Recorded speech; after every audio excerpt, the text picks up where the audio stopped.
కౌగిలే కాపురం కాదులే పిచ్చి తల్లి, మల్లెలా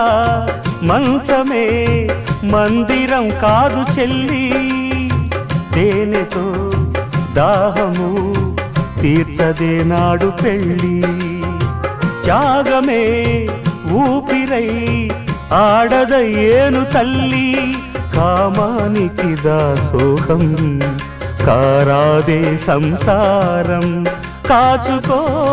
భర్తనే కంటి పాపాయిగా, నేర్చుకో ప్రేమనే సంటి పాపాయిగా, మన్నించేది మనసిచ్చేది మగడే సోదరి, సంసారం ఒక చదరంగం అనుబంధం